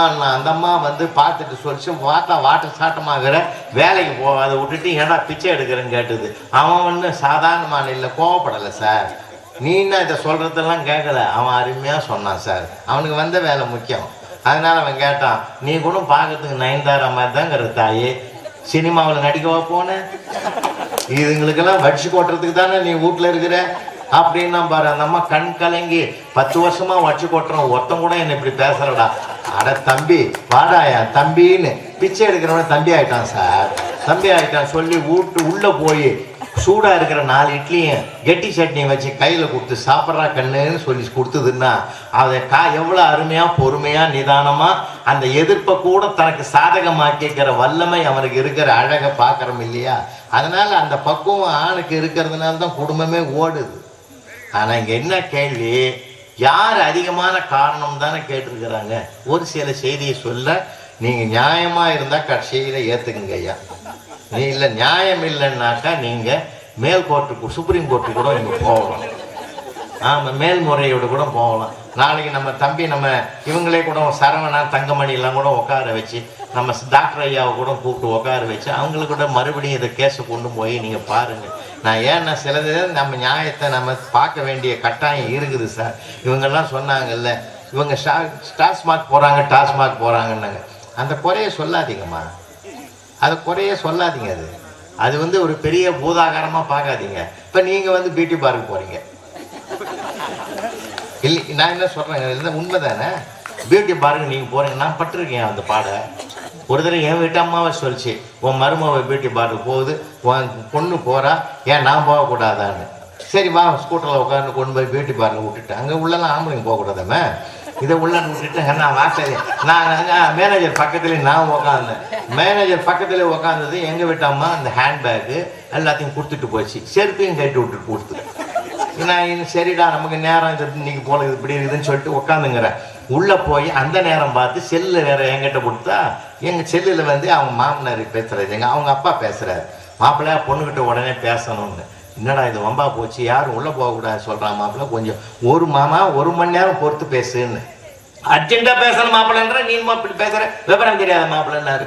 சரி விவரம் தெரியாதானடா உன் வீட்டில் பொண்ணே கட்டினேன், இப்போ இனி விவரம் தெரிஞ்சு என்ன ஆக போகுது அப்படின்னு சொல்லி மனசுக்குள்ளே நினச்சிக்கிட்டு அப்படியே என்ன பண்ண கம்முன்னு இருந்தேன். அதுக்கு பிற்பாடு என்ன பண்ணு, சரி மாமனார் ரொம்ப அவசரப்படுறாருன்னு எழுந்து உள்ளே போட்டோம் சார். உள்ளே போனால் 7-8 படுத்துங்குது, எல்லாம் சாஞ்சின்னு படுத்துங்குது. அத்தனைக்கும் வெள்ளை துணியை வேற போத்தி வச்சுட்டான். கண்ணில் வேற என்னத்தையும் தடை விட்டு முகத்தெல்லாம் தடை விட்டு வெள்ளரிக்காயை ரவுண்ட் ரவுண்டாக வேற வச்சுக்கிறான். இதில் ஏன் ஆள் யாருன்னு எனக்கு தெரியல. திடீர்னு கொண்டு போய் யார் பொம்பளையாட்டையாவது போய் செல்லு வந்துக்குதுன்னு கொடுத்தா அது அலறி கிளறி நம்மளை கொண்டு போய் ஏதாவது கேஸில் மாட்டி விட போகுதுன்னு சைலண்டாக வெளியில் வந்து ஒன்றுமே நடக்காத மாதிரி வந்து உக்காந்துங்க. ஏன்னா பட்ட அனுபவங்கள் நிறைய இருக்குது சார். சில விஷயங்கள் சாதாரணமான விஷயங்கள் சரித்திரமாக ஒவ்வொருத்தருக்கு நீங்கள் இங்கே அவர் டாஸ்மாக் போனால் இங்கே கொண்டு போயிருங்க சார். ஒரு பூர்வ மயிரை புடுங்கிறதுக்காக சார் 3000 கேட்குறான் சார். அவன் இல்லை ஒரு பூர்வ மயிரை எடுக்கிறதுக்கு 3000 கேட்குறான். என்கிட்ட காட்டியிருந்தா நானே 2 நிமிஷத்தில் எடுத்துருவேன். என்ன உலகம் அது மாயை உலகையா, மாய உலகம். இன்னொன்று சொல்லிட்டோமா இவங்க கேட்குறாங்களே பெண்கள்லாம் பிடிக்கிறாங்களா போகிறாங்களா பாருங்கம்மா. பாம்பே கல்கட்டா டெல்லிலாம் போய் பாருங்க. பெரிய பெரிய பார்ல உக்காந்துங்க இந்த காலேஜ் படிக்கிற பொண்ணுங்க அடிக்கிற லூட்டி உண்மையிலேயே அவங்க பெற்ற தாய் தந்த பாவையா. நான் பல இடங்களை கண்ணால் பார்த்து இந்த தமிழ்ச்சங்கத்துக்கெல்லாம் போயிட்டு வெறுத்து போய் வந்திருக்கேன். இன்னைக்கு கலாச்சாரம் மாறுது. தயவு செஞ்சு அதை செய்யக்கூடாது. அது அதர்மம்.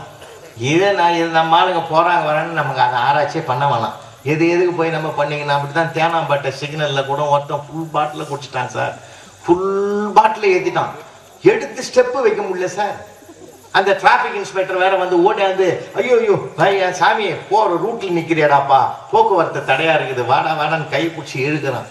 அவன் வரமாட்டேன்றான் சார். எடுத்து அடி வைக்க முடியல. ஏண்டா அப்புறம் இன்ஸ்பெக்டரை கேட்குறாரு. அவர் என் ஸ்டூடெண்ட்டு வேற. நான் அந்த பக்கம் காரில் நின்று பார்க்குறேன், டிராஃபிக்கில் சிக்னலில் நின்றுங்கிறேன். அவன் கேட்டான், இன்ஸ்பெக்டர் கேட்குறாரு, ஏண்டா நீ தானே காசு கொடுத்து வாங்கின, எதுக்கடா ஃபுல்லாக குடிச்சிட்ட, அப்பப்போ கொஞ்சம் கொஞ்சம் வச்சு குடிக்கூடாதா? குடிக்க வேண்டிய கட்டாயம் வந்துருச்சுமா. இன்ஸ்பெக்டர் என்னடா கட்டாயம்னாரு. மூடி தொலைஞ்சு போச்சுன்னா.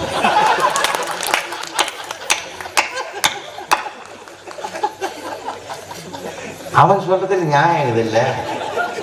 மூடி இருந்திருந்தா மூடி வச்சிருப்பான். அவன் மூடி தொலைஞ்சதுனால அவன் ஃபுல்லா அவன் பாதுகாப்பா வச்சிருக்கான். இது மூடி இல்லாதனால இது பாதுகாப்பு கிடையாது. இப்ப உள்ள போனதுனால மூடிக்கிறதுனால அது பாதுகாப்பா இருக்குது. இப்ப அவன் நான் என்ன கேட்கிறேன், ஒரே ஒரு வார்த்தை. சில விஷயங்கள் ஆராய்ச்சி பண்ணீங்கன்னா நமக்கு அது சின்ன காரணமா இருக்கும், அவனுக்கு அது பெரிய காரணமா இருக்கும்.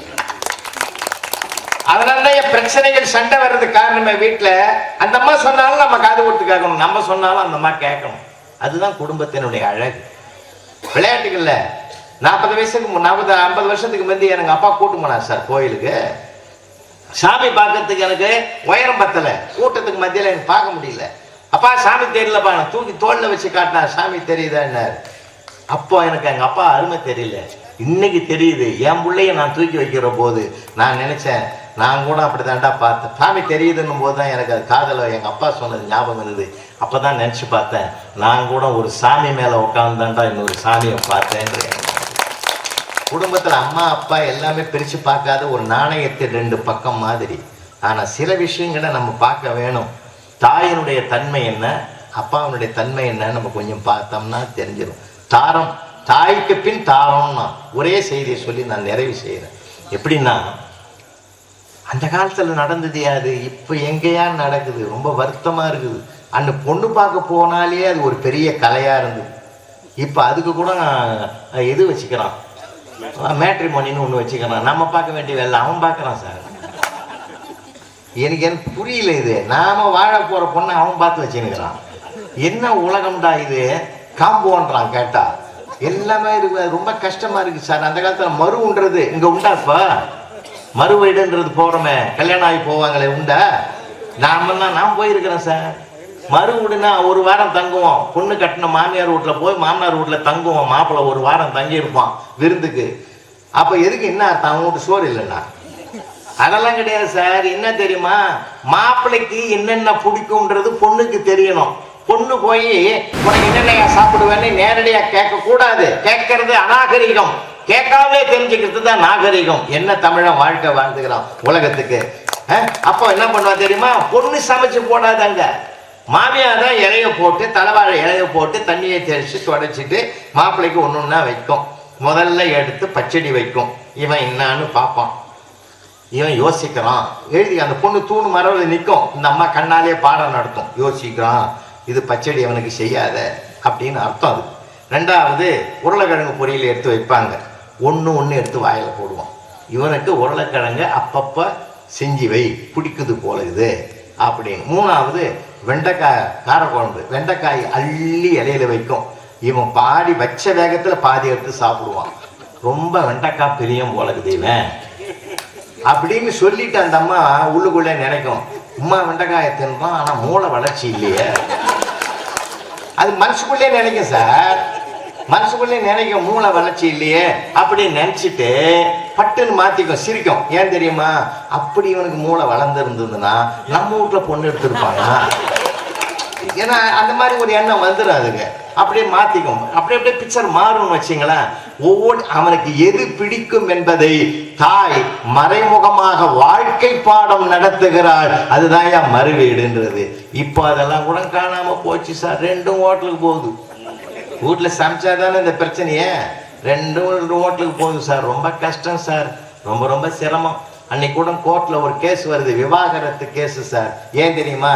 நீயா நானா என்பது வாழ்க்கை அல்ல, நீயும் நானும் என்பதுதான் வாழ்க்கை என்று சொல்லி கொடுத்த மண்ணியாது. எல்லாம் விவாகரத்துக்கு போதியா. கல்யாணமான கோர்ட்டுக்கு கோயிலுக்கு போனோம். இப்ப எல்லாம் கோர்ட்டுக்கு போறாயா. ரொம்ப கஷ்டமா இருக்குது. என்ன தங்க வேலை கேளுங்க. அவர் பாட்டு எழுதிங்கிறாரு. இந்த டாக்குமெண்ட் ரைட்டர் பார்த்துருக்கீங்களா? ஆமா, அந்த ரிஜிஸ்டர் ஆஃபீஸுக்கு நிறைய பேர் வருவான் போவான், எதையும் காதில் வாங்க மாட்டார். அவர் பாட்டு எழுதி இருப்பாரு. அங்க 1000 பேர் எழுத கேட்டுங்கிறாங்க, அவருக்கு டாக்குமெண்ட் தயார் பண்ணி வைக்கிறாரு. அதாவது எதுக்கு சொல்றேன்னா, வாழ்க்கையில எவ்வளவு விஷயம் இருக்குது சார். அன்னைக்கு கூட ஒன்று டைவர்ஸ் கேஸ் கோர்ட்ல வந்தது. நீதிபதி கஞ்சராரு சார். நீதிபதி கஞ்சராரு, வேணாண்டா சேர்ந்து வாழுங்கடா, வாழ போறது ஒரு முறை வாழ போறோம், இது ஏண்டா பெரியவனு வேணாண்டான்றாரு. அதெல்லாம் முடியாது சாமி, 10 வருஷமா என்னால் முடியல, என்னை பிரித்து விட்டுருங்கன்னா. சரி போங்கடா, ஆனால் தீர்ப்பு கேட்டு நீ பயப்படக்கூடாதுன்னாரு. எழுது, எதுவாக இருந்தாலும் இல்லை, இதை விட ஒரு பயம் வரப்போகுது. அது எவ்வளோ விட ஒன்றும் பயம் உலகத்தில் கிடையாது, எழுதுன்ட்டான். அவர் எழுதினாரு, அடுத்த மாதத்துலேருந்து உன் சம்பளத்தில் பாதியை ஜீவனாவசமாக உன் சம்சாரத்தை கொடுக்கணும்னு எழுதினாரு. அவன் குற்றவாளி கூண்டில் நின்று கடந்து சிரிக்கிறான். என்னடா இதுன்னு ஆச்சரியமா இருந்தது ஜட்ஜையாக. ஏன்டா சிரிக்கிறேன்னாரு. சாமி, 10 வருஷமா முழு சம்பளத்தையும் கொடுத்துருந்தேன், இப்ப அடுத்த மாசத்துல இருந்து பாதியாவது எனக்கு மீறுதுன்னு ரொம்ப சந்தோஷமா இருக்குது. இது மாதிரி நீ தீர்ப்பு கொடுக்குறேன்னு தான் நான் 5 வருஷத்துக்கு முந்தைய கேஸ் போட்டிருப்பேன், காலதாமதம் பண்ணிட்டேனே சாமி அப்படின்னா. ஆனா அவனுக்குள்ள அவ்வளவு பெரிய போராட்டம் இருக்குதுன்றது அவருக்கு அப்பதான் ஆச்சரியம் வருது. வேடிக்கை உலகம் சார். நீங்க நினைக்கிறீங்க நமக்கு தான் பிரச்சனைன்னு, நம்மளை விட கோடிக்கணக்கில் பிரச்சனையை வச்சுங்கிறான் தெரியுமா உங்களுக்கு? பெரிய பெரிய பிரச்சனைகள்லாம் வச்சுன்னு அவனு முழுங்கின்னு உட்காந்துங்கிறான். நமக்கு இருக்கிற பிரச்சனை ரொம்ப குறைவுன்னு நினைங்கய்யா, அது தானாவே சரியா போடும். இன்னொன்னு தெரியுமா? குறையா பார்க்காம குறைய கூட நிறைய பார்க்க பழகுங்க, அந்த குறை தானாவே சரியா போடுயா. நம்ம மனசுதான் காரணம்ன்ற நானு. நம்ம மனசுதான் சார் காரணம், இல்லை நம்ம மனசுதான் காரணம். அதான் நான் சொல்ல வரேன். வாழ்க்கையை சந்தோஷமா ரசிப்பையா. ரசிக்கிறது தான் கடவுள் இந்த வாழ்க்கையை கொடுத்துருக்கிறான். அந்த ரசனை வந்துடுதுன்னு வச்சுங்களேன், அந்த நீயா நானா என்ற போராட்டமே வராது. ஆனா ஒண்ணு சொல்லட்டுமா, அந்த காலத்துல பப்பு கடைன்னு ஒரு விளையாட்டு சொல்லி கொடுப்பான் அம்மா. எந்த அப்பா உட்காந்துங்க நமக்கு பப்பு காமிச்சிருக்கான்? யாருங்க அப்பாவுக்குலாம் அந்த பொறுமையும் கிடையாது, ஒண்ணும் கிடையாது சார். அந்த சொல்லிச்சிங்கள மகாலட்சுமி பிறந்துக்கிறான்னு, பொண்ணு குழந்தை பிறந்தா சொல்றோமா இல்லையா சார்? ஆனா எந்த ஆம்பளை பிள்ளையாவது நம்ம மகாவிஷ்ணு பிறந்துக்கிறான்னு சொல்லிக்கிறோமா? அப்படி சொல்லி பாருங்களேன். கேட்கறவன் கேட்பான், சங்கு சக்கரங்குதான்னு கேட்பான். ஏன்டா கேட்குறேன்னுவான். வளர்ந்த பிறகு அப்பா மேலே சக்கரத்தை விட்டுருவான், சங்க ஊதிடுவான்டா அப்படின்னு. அந்த மாதிரி சிக்கல் இருக்குது. ஆனால் இங்கே அப்படி இல்லை. அதனால தான் மகாலட்சுமி அம்மா என்ன பண்ண, உள்ளங்கையை நீட்டி பப்பு கடை இது பப்பு பூவா, இது ரசம் பூவா, இது சாதம், இது நெய் பூவா, எல்லாத்தையும் கலந்து அம்மாவுக்கு ஒரு வாய், அப்பாவுக்கு ஒரு வாய், தாத்தாவுக்கு ஒரு வாய், பாட்டிக்கு ஒரு வாய், பெரியப்பா சித்தப்பா எதிரோடு பக்கத்து வீடு எல்லா உறவுகளையும் சொல்லி கொடுங்கய்யா. ஏன் தெரியுமா? அது மட்டும் இல்லைங்க, நண்டு ஊறுது நரி ஊறுதுன்னு ஒரு பாட்டை சொல்லி கிச்சு கிச்சு மூட்டி கலகலன்னு சிரிக்க வைக்க. ஏன் தெரியுமா? அடுத்தவர்களுக்கு கொடுக்கிற போது சிரித்து கொண்டு கொடுக்க வேண்டும் என்ற பண்பாட்டையும் சேர்த்து சொல்லி கொடுத்தவள் அம்மா. அதுக்கு பிறகு அம்மா தாரம் வந்தா. தாரம் என்ன பண்ணுவா தெரியுமா உங்களுக்கு? தாரத்தின் அழகும் தாயினுடைய அழகு என்ன தெரியுமா? தாய் சொல்லி தாய் வந்து கடைசி தோசை ஒண்ணு வைக்கிற போது, கடைசியில சோறு ஊட்டுறா இல்ல, ஊட்டும் போது நீங்க எல்லாம் நினைவுபடுத்தி பாருங்க. கடைசியே ஒரு உருண்டை வேணாமான்னு குழந்தை, டே இதுதான்டா சத்துண்டை, அத்தனை உண்டையிலையும் சத்து கிடையாதுடா, இந்த உருண்டையில தான்டா சத்து இருக்குதுன்னு அந்த கடைசி உருண்டையும் வாயில ஓட்டக்கூடிய அற்புத சக்தி அவளுக்கு தாயா, அவளுக்கு தான் இருக்கு. எத்தனையோ 1000 ஆண்டுகளுக்கு முன்பே அம்மா சத்து உணவு திட்டத்தை தொடங்கி வச்சுட்டாயா. அந்த சத்து உருண்டைய கையில கொடுப்பா. ஆனா தாரம் என்ன செய்வா தெரியுமா? நம்ம நல்லா அனுபவிச்சு பார்த்தவங்களுக்கு தெரியும். தோசை சாப்பிட்டுனே இருக்கும், சட்னி இருக்கும், கடைசி தோசை ஒரு பாதி தோசை தான் இருக்கும். இதான் லாஸ்ட்டுன்னு அவன் சொல்லுவான். பாதி தோசை சட்னி தீர்ந்து போயிருக்கும். அந்த அம்மா ஒரு கரண்டி சட்னியும் வச்சிரும். வச்சுட்டு அந்த அரை தோசையிலே பாதி சட்னி மீந்துடும். யோ சட்னி வீணாக்கிற இரியா அப்படின்னு இன்னொரு தோசையும் வைக்கும். அவன் இன்னொரு தோசையும் சாப்பிடணுன்ற எண்ணத்துல தான் சார் அந்த பெண் அப்படி செய்யறான்னா, புருஷனை விரும்பாத ஒரு தாரம் உலகத்துல கிடையாதுயா. ஆன்ம சக்தியை ஆடிமனதில் நேசிக்கிறவதாயா அவ. நேசிக்கிற காரணத்தினாலதான் பெண் என்ற ஒன்றை நான் ஒருத்தியை தேடுறேன்யா.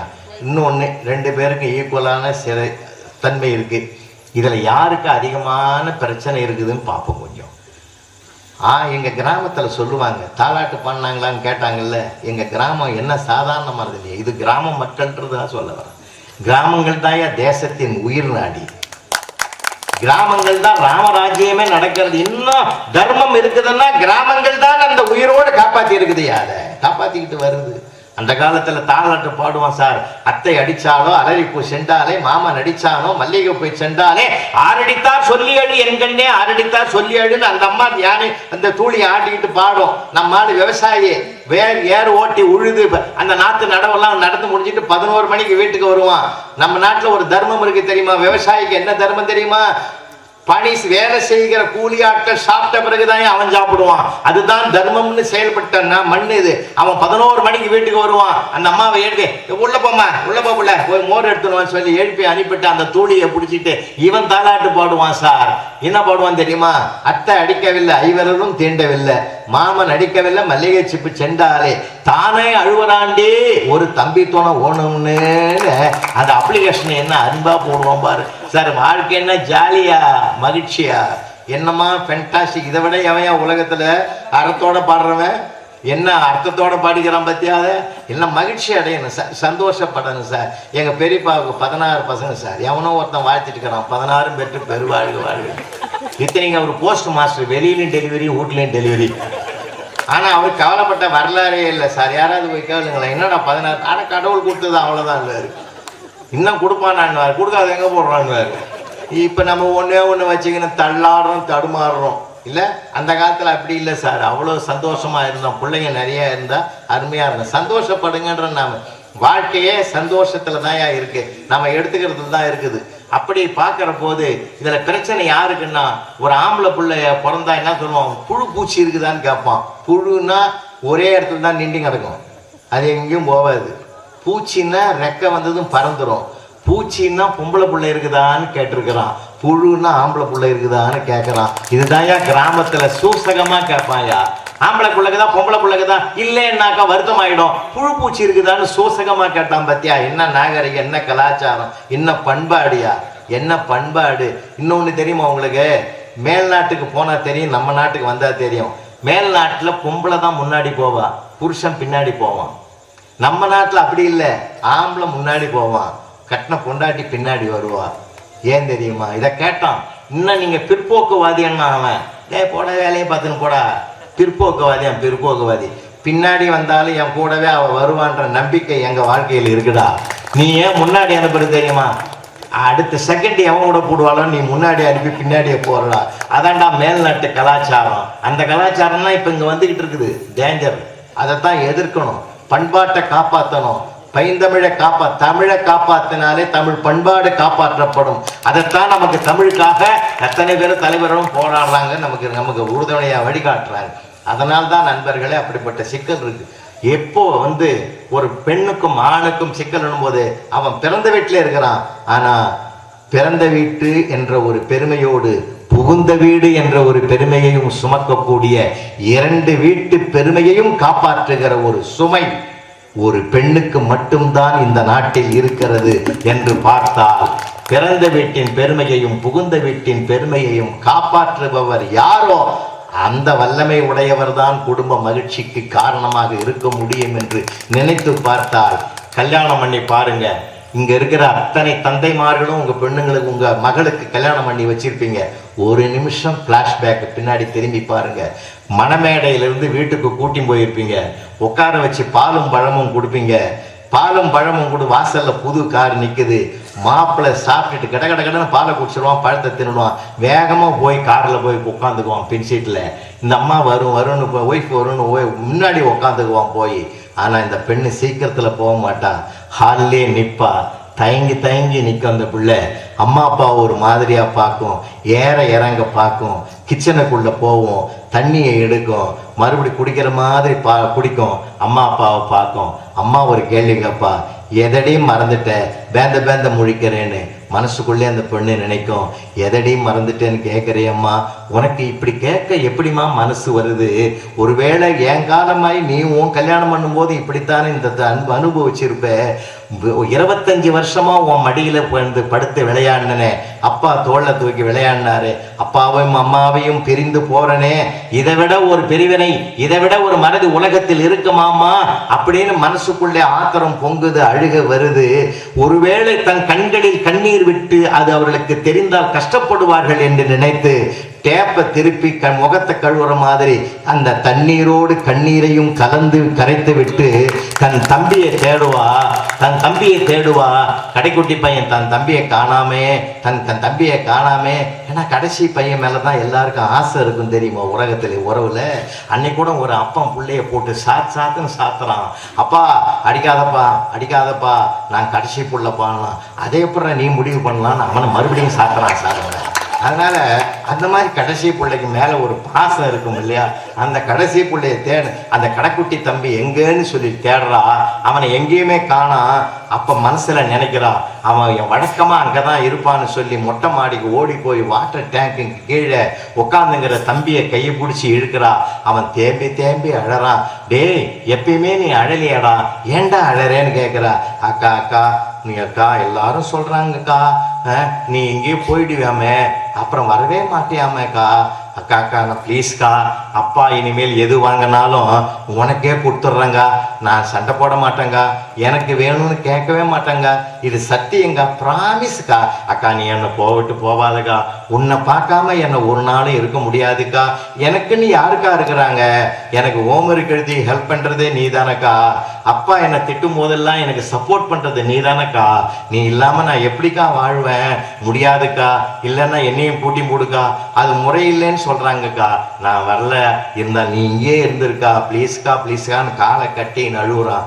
எங்கடா போறான்? அக்கா இங்கதான்டா இருக்கிறேன், மாமா நல்ல வர்றா, திரும்ப கூட்டின்னு வருவாரான்னு அவனை சமாதானப்படுத்திட்டு கீழே இறங்கி காருக்குள்ள வர்றதுக்குள்ள தட்டு தடுமாறி அந்த வாசலை விட்டு கீழே இறங்குவா.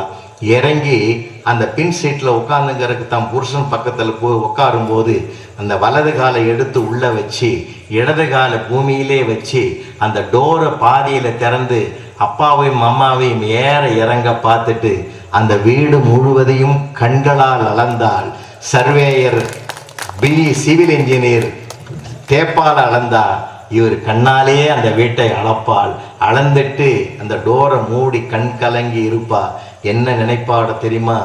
இத்தனை ஆண்டுகள் நான் வாழ்ந்த வீடு இனிமேல் வந்து போகும் வீடாக மாறுகிறதேன்னு வருத்தத்தை சுமந்து கொண்டு அந்த சுமையை சுமையாக்கி கொண்டு போகிறவள் போகிற வீட்டிலே முன்பின் பார்க்காத தன் கணவனுடைய தாயையும் தந்தையையும் தன் தாய் தந்தையாக மாற்றிக்கொண்டு சந்திக்காத அந்த உறவுகளை எல்லாம் தன் உறவுகளாக மாற்றிக்கொண்டு 2 வீட்டு பெருமைகளையும் காப்பாற்றுவதற்கு தன்னை அர்ப்பணித்துக் கொள்ளுகிறாளே. எத்தனை பெண்கள் இம்மண்ணில் இருந்தன்ன சத்தியம் சம்சாரம், அவளே சாமி அவதாரம், அந்த பத்தினை கைகளில் பள்ளி கொண்டால் அது பக்தி பிரவாகம் என்று கவியரசு கண்ணதாசன் பாடிய பாடல் இங்கே மையப்படுத்துவதோடு, ஒரு ஆண் சோர்வடைந்து விட்டால், திருமணம் ஆகாதவனாக இருந்தால் தாயின் மடி அவனுக்கு கோயிலாக மாறுகிறது. திருமணமானவனாக இருந்தால் தாரத்தின் தோளில் சாய்ந்து அது ஆலயமாக மாற்றிக்கொள்ளுகிறான். அவள் சொல்லுகிறாள், யோ நான் நிமிர்ந்து நில்லையா, நீ யாரு, நீ எந்த வம்சம் தெரியுமா, நிமிர்ந்து நில்லுடா, உன்னுடைய வீரத்துக்கு நிகராக அந்த மண்ணில் யார் இருக்கிறார்கள், நீ நிமிர்ந்தால் அத்தனை பகைவரும் தவிடுபடியாகி விடுவான், மீண்டும் ஜெயிப்பாய், உன்னை சுற்றிய துன்பம் மறைந்துவிடும் என்று சொல்லி அவனை தட்டி எழுப்பி உற்சாகப்படுத்தி ஊக்கப்படுத்துகிறாளே ஒரு மனைவி. அவளால் மட்டும்தான் குடும்பத்தின் மகிழ்ச்சியை பாதுகாக்க முடியும் என்று கருதுவதனால் 49 மார்க்கு ஆண்களுக்கு 51 மார்க்கு பெண்களுக்கு என்று சொல்லி, பெண்கள் தான் குடும்பத்தின் ஆதாரம் என்று சொல்லி, வெளியில் தெரியாத வேர்கள், மரம் தெரிகிறது, கிளை தெரிகிறது, இலை தெரிகிறது, பூ தெரிகிறது, பிஞ்சு தெரிகிறது, காய் தெரிகிறது, கனி தெரிகிறது. அத்தனையும் தெரி வைப்பது வேர்தான் என்றால், குடும்பத்தின் அத்தனை பெருமைகளையும் வெளியில் தெரியாத வேறாக இருந்து பாதுகாப்பவள் பெண் என்பதனால் பெண்களே என்று தீர்ப்பளித்து இந்த நல்ல வாய்ப்புக்கு நன்றி கூறி விடைபெறுகிறோம். நன்றி.